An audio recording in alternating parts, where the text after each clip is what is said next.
80% of all the wealth is owned by 20% of people. However, wealth is not distributed equally among those in the top 20%. Even in that group, 80% of all the wealth is yet again owned by the top 20%. That is 64% of wealth is owned by 4% of people. And of course, among those 4%, money is not equally distributed either.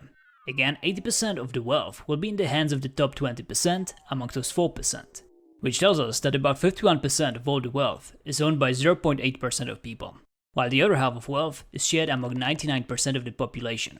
Whether you like it or not, that's just how it is. This dynamic is called Pareto Distribution, which is a power law named after Italian economist Wilfredo Pareto.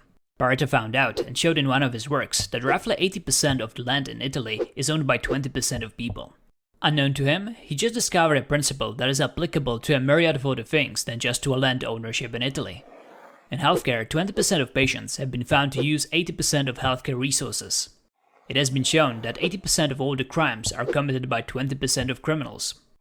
In business, there is a famous saying that 80% of all the sales comes from 20% of customers, or that 80% of all the company income comes from 20% of products.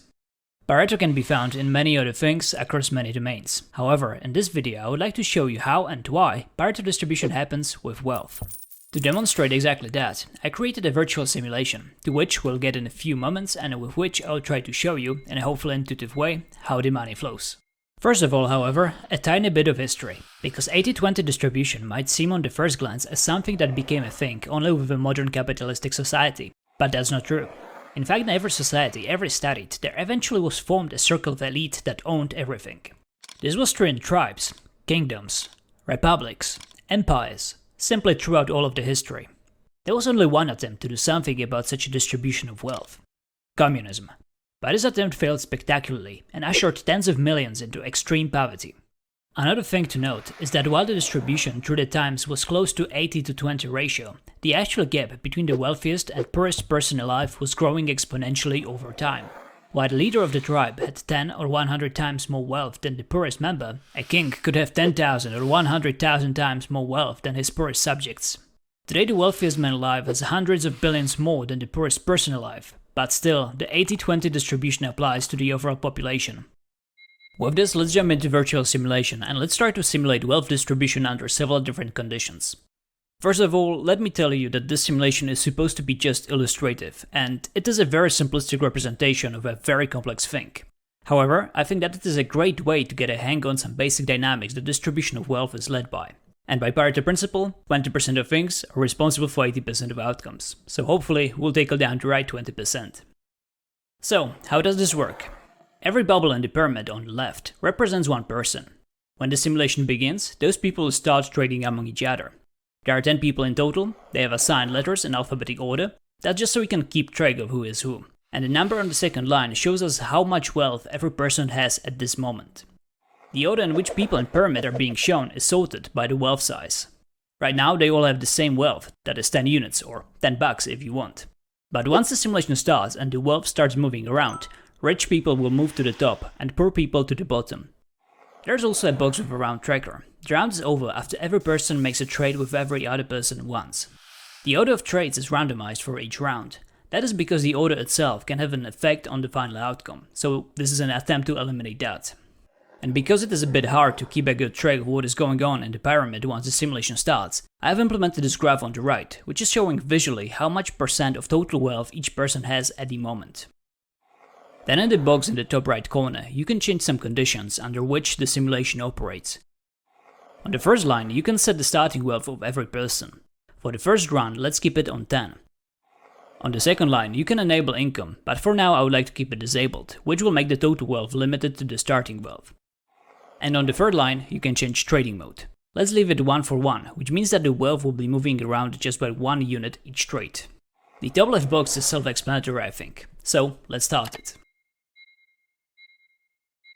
And you can see that people are trading among each other.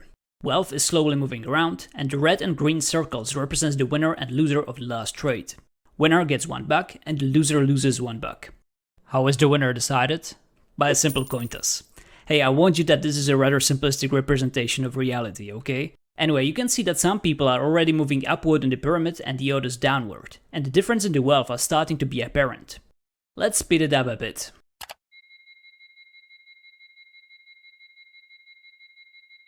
And there we have first person going bankrupt. That's an important thing to note, that especially when there is no income and new wealth is not constantly generated, people simply go bankrupt once they hit zero and leave the trading game. To connect this with the earlier historical bit in this video, simulation of wealth distribution under these conditions would most closely resemble the tribal times, or even the times of kingdoms when the wealth was yet limited and not growing much over time. Let's speed it up more and let's take it to the conclusion, which you can already probably predict. On the highest speed, the loser when acceleration is disabled. Simulation moves way too fast to make any sense of it anyway. And one person ends up owning everything. This is something that will always inevitably happen in the long run if the wealth size is limited, even if there is no difference of skill among participants and the only determining factor is luck. Actually, if there was a difference in skill, it would increase some percent chances and this would happen all that much faster. Let's run one more simulation of this kind, but this time with a starting wealth size at 1000. And trading mode set to 10% for 10%. So this time they will not be trading 1 unit for 1 unit, but they will make a trade for 10% of the wealth size of the per person in the pair. Let's turn it on.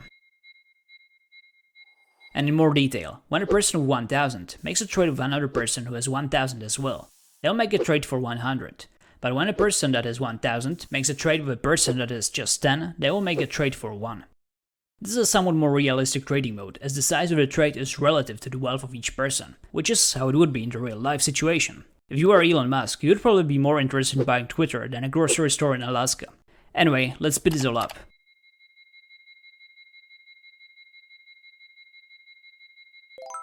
Total wealth is still limited, so the outcome is the same as previously. One person owns everything. Now, let's introduce the income. This time at the beginning of each round, there will be 1 unit added to every person's balance. I will set the starting wealth to 0, and in our first simulation of income, let's put the trading mode back to 1 for 1. And start.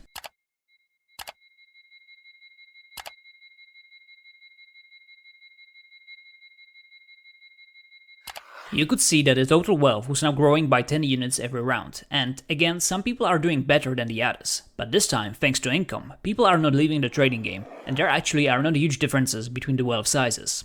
Richest person has 14% of the total wealth, while the poorest person has 4%. And this will level out even more over time. This happens partly because this time lucky and unlucky trading streaks balance themselves out. So the one unlucky trading streak doesn't mean termination like it would if the total wealth size was limited. Another reason is that income is offsetting the effect of trading. In this case, we limited trading to 1 unit for 1 unit, which is unable to significantly impact the wealth sizes. Balance of each person is growing mainly thanks to the income, which is equal for everyone, hence keeps everyone's wealth equal. To again connect it with history, this is pretty much what communism was trying to achieve. And they did to a degree, but limited and controlled trading kills initiative. Without initiative, total wealth is not growing, which means everyone stays poor. Now let's run the exact same thing, but this time we'll not limit trading to 1, but we'll make it scalable. 10% for 10%. Let's go.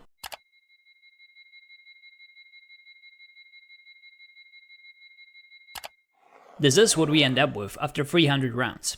Now, the effect of income was not anymore offsetting the effect of trading, and you can see that the richest person has 62% of the wealth, and the second richest person 18%. So together they have 80% of the total wealth.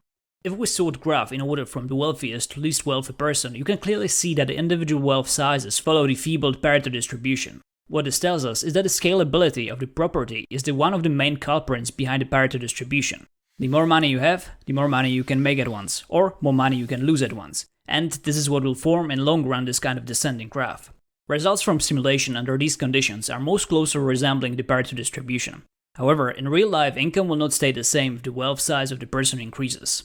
So, let's run the simulation one last time, and this time we'll make the income scalable as well. Now, at the beginning of each round, every person's wealth will be increased by additional 10%, which means that the total wealth size will be rapidly increasing with each round. Let's start it.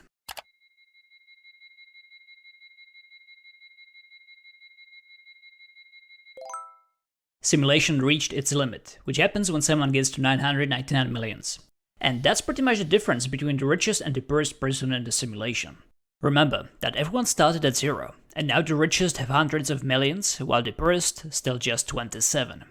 When income is scalable, early performance is very important and it will pretty much determine who will end up in the top 3 at the end of the simulation. as it doesn't allow other competitors to catch up, and the early winners will just run away, increasing their wealth in an over time accelerating fashion. However, my simulation is very limited, because it has just 10 members. If there were more of them, the ladder would be more even, which would allow people to move from one end to the other easier. I think that simulation of distribution under these conditions is the most similar to what we have in real life. I mean, it would be, if money was appearing out of the thin air, and its growth wasn't dependent on the wealth sizes of others around you. But as I was saying before, this is really just a very rude simplification of reality anyway. Although, I hope that it made the whole wealth distribution thing clearer and more intuitive for you. With the main things demonstrated being the flow of wealth, which can be most clearly seen in the groups with the limited starting wealth, and the second thing being how does the scalability of wealth affect the overall distribution and turns it to Pareto distribution. And that's why most of the things are owned by a few. Another thing that I wanted to show by this is that even though inequality of wealth is often viewed as a bad thing that should be something done about, it is actually an inevitable outcome of the wealth distribution, unless trading among people is kept in check. However, that's not something we should attempt to do again for a myriad of reasons, and after all, unequal distribution of wealth is not necessarily such a bad thing. I don't mind that some people are richer than me, that is, if they deserve it. 80-20 distribution as well gives a lot of space for competition and therefore a healthy amount of openings for people to move from 80% to 20%. Thanks to it, there's a lot of initiative to always come up with new things. And in the end, this is the most direct form of democracy. Every one of us gets to vote who will end up in top 20% by our own wallet. However, there is a concerning phenomenon which started to appear in the most recent times. Due to the tight globalization of our society and then exacerbated by the internet, we started to move away from 80-20 distribution towards something else. One example are book sales, which used to follow Pareto distribution formally, but these days 99% of books are sold by 1% of authors. Another example would be computer games, where 1% of games are accountable for 99% of the profits of the whole industry. 99% of internet traffic is generated by 1% of sites, and the list could go on for quite a while.